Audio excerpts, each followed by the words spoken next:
جو ہے مختلف مراحل کے اوپر ہمارے جسم کے اندر معاون ثابت ہوتا ہے، صحت کے لیے ضروری ہے، اس کا تعلق جوڑا گیا ہے ہوا کے ساتھ۔ اور اسی طرح جو خلت صفرا ہے اس کا تعلق جوڑا گیا ہے گرمی کے ساتھ، حدت کے ساتھ، سورج کے ساتھ، روشنی کے ساتھ، آگ کے ساتھ۔ تو اگر ہم ان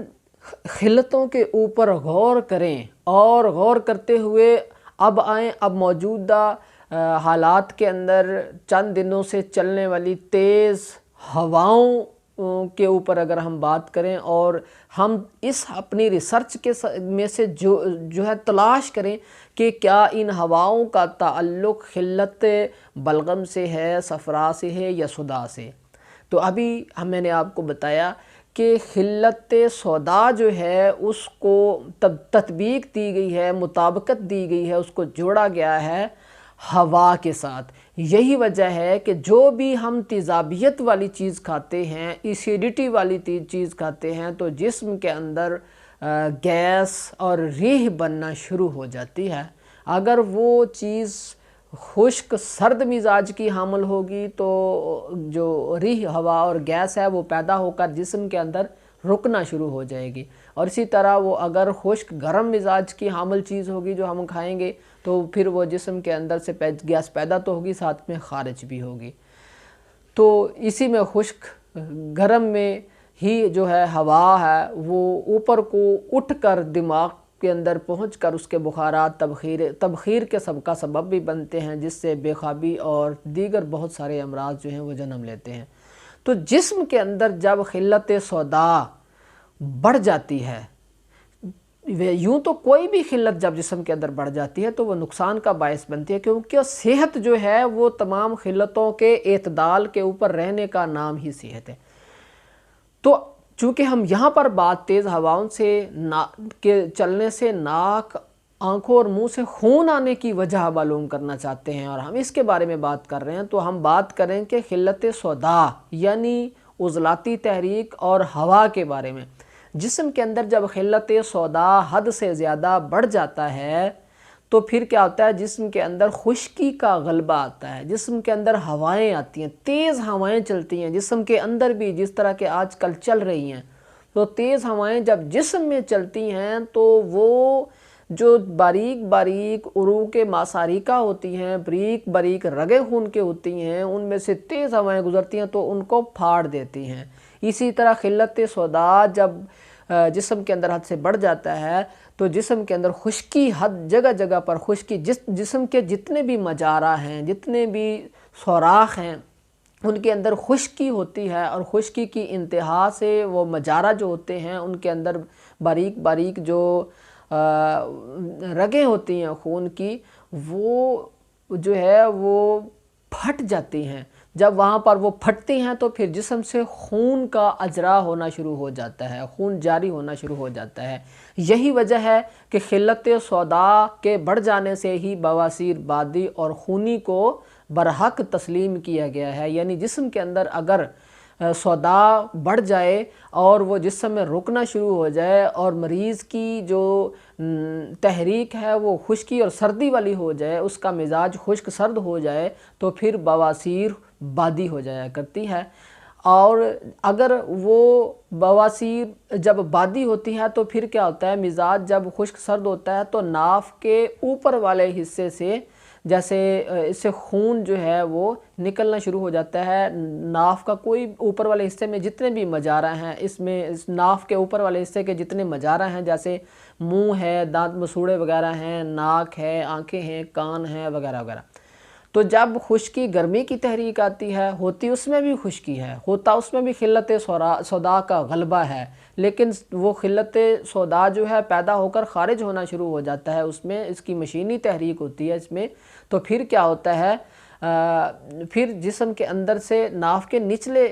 حصے پر جتنے مجارہ ہیں وہ ان سے جو ہے مجارہ بول اور مقد وغیرہ سے خون کا نکلنا شروع ہو جاتا ہے۔ یہ خون مثانہ اور چھوٹے پیشاب کے راستے سے نکل سکتا ہے، یہ خون جو ہے یہ مقد اور پاخانے کے ساتھ نکل سکتا ہے، جس کو بواسیر خونی کہا جاتا ہے۔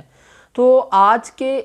ان حالات کے اندر یہ چند دنوں سے جو تیز ہوائیں چل رہی ہیں اور بہت سارے دوست جو ہیں یہ شکایت کر رہے ہیں جی کہ شمالی علاقہ جات کی طرف خصوصی طور پر اور عمومی طور پر ملک کے دیگر حصوں میں بھی جو ہے وہ بہت سارے کیسز ایسے سامنے آئے ہیں جس سے مریضوں کے ناک، منہ اور آنکھوں وغیرہ سے خون جاری ہو رہا ہے، نکسیر آ رہی ہے۔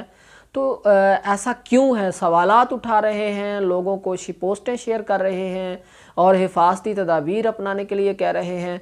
تو یہ جو ہے یہ جسم کے اس میں فضا کے اندر جو ہے نمی کا تناسب کم ہو جانے اور خشکی کے بڑھ جانے سے ایسا ہے۔ اور اگر فضا کے اندر خشکی بڑی ہے تو ظاہری بات ہے کہ جس فضا میں ہم رہتے ہیں اور سانس لیتے ہیں وہی فضا کے اندر موجود وہی ہوا سانس کے ذریعے سے ہمارے جسم میں داخل ہوتی ہے۔ جیسے ہی وہ سانس کے ذریعے سے ہمارے پھیپھڑوں میں داخل ہوتی ہے اور خون کے ساتھ مل کر پورے جسم میں دورہ کرتی ہے تو پھر ہمارے پورے جسم کے اندر بھی وہی خشکی کے اثرات پیدا ہوتے ہیں، وہی جسم کے اندر جو ہے خلت صداع بڑھتا ہے۔ چونکہ جسم کے اندر کوئی بھی تبدیلی جو ہے وہ 3 طریقوں سے پیدا ہوتی ہے۔ سب سے پہلا طریقہ کہ جو چیز ہم کھاتے ہیں یا پیتے ہیں، پہلا طریقہ، پہلی وجہ۔ دوسری وجہ ہے کہ ہم جب سانس لیتے ہیں، ہوا کے ذریعے سے سانس لیتے ہیں۔ اور تیسری وجہ جو ہے وہ کیفیت ہے، جس کے اندر غم، خوشی، غمی اور دیگر کیفیت شامل ہے۔ یہ بھی ہمارے جسم کے اندر جو ہے وہ خشکی، تری اور گرمی کو بڑھانے کے اندر معاون ہوتے ہیں، ان کی ایک وجہ ہوتی ہے۔ تو چونکہ یہ تیز ہوائیں اور جسم کے یہ ماحول کے اندر، فضا کے اندر خشکی کا تناسب حد سے بڑھ جانا، جب فضا میں خشکی بڑھے گی، فضا کے اندر خلت صداع بڑھے گی تو آٹومیٹیکلی اسی فضا میں، اسی ماحول میں ہم رہتے ہیں، ہمارے جسم کے اندر بھی خلت صداع بڑھے گا۔ خلت صداع جب ہمارے جسم کے اندر بڑھ جائے گا تو پھر وہ جسم کے جتنے مجارہ ہیں ان کے اندر جتنی باریک باریک رگیں ہیں وہ پھٹیں گی اور وہاں سے خون کا جاری ہونا لازمی چیز ہے۔ تو اس کے لیے اب دیکھتے ہیں کہ احتیاطی تدابیر کیا ہیں، ہم نے احتیاطیں کیا کیا کرنی ہیں۔ اس میں ہم نے کیا کرنا ہے کہ ہم نے اپنے جسم کے مزاج کو، چونکہ ہمارے ماحول کا مزاج تو خشک سرد اور خشک گرم بن گیا ہے، اور وہی خشک گرم ہوا ہمارے جسم کے اندر پہنچ کر ہمارے مجارہ کے اندر موجود باریک رگوں کو پھاڑ کر خون کے نکلنے کا باعث بن رہی ہے۔ تو ہم نے کیا کرنا ہے، ہم نے اس موسم میں، اس ماحول میں ہم نے گرم تر اور تر گرم اغذیہ کا استعمال کرنا ہے۔ اس سلسلے میں ہم لبوب نمبر 5 جس میں مغزیات ڈالے جاتے ہیں اس کا استعمال کر سکتے ہیں۔ اس میں ہم اکسیر بادیان جس کے اندر ہلدی، ملٹھی اور سونف برابر وزن ڈال کر ہم اس کو بناتے ہیں، جس کو اکسیر سوزش بھی کہتے ہیں، یہ آپ استعمال کر سکتے ہیں۔ ہلدی، ملٹھی، سونف برابر وزن کے ساتھ جو ہے وہ ریوند خطائی بھی برابر وزن ڈال کر آپ اس میں اکسیر ورم کے نام سے نسخہ ہے یہ استعمال کر سکتے ہیں۔ اس میں آپ نے سونڈھ،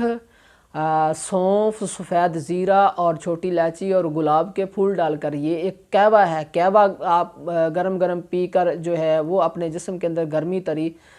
کو بحال رکھ کر آپ جسم کے اندر سے خلت صداع کو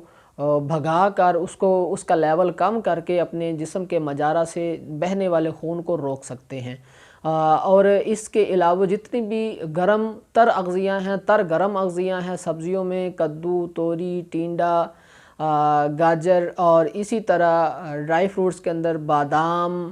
اخروٹ، چلغوزہ، کھجور، یہ چیزیں آپ استعمال کر کے جو ہے وہ اپنے جسم کا لیول جو ہے وہ گرم تر، جسم کا مزاج گرم تر گرم رکھ سکتے ہیں۔ آپ مٹھائیاں استعمال کر کے، حلوہ جات استعمال کر کے، مغزیات کا استعمال کر کے، آپ سیلڈز،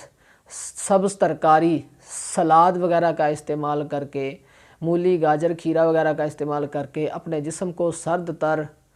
تر گرم تر 3 مزاجوں کے اندر آپ اپنے آپ کو رکھیں گے تو جسم کے کسی بھی حصے سے، کسی بھی مجارہ سے خون کا اخراج نہیں ہوگا، اور آپ اس ماحول، اس موسم میں چلنے والی تیز ہواؤں کی وجہ سے جو جسم کے مختلف حصوں سے خون کا اجرا سننے میں آ رہا ہے، آپ اس سے محفوظ رہ سکتے ہیں۔ میں امید کرتا ہوں کہ آج کی یہ ویڈیو آپ کو پسند آئی ہوگی، اور انشاءاللہ کسی نئی ویڈیو کے ساتھ ایک مرتبہ پھر آپ کی خدمت میں حاضر ہوں گے. تب تک کے لیے اجازت چاہتے ہیں. السلام علیکم ورحمۃ اللہ.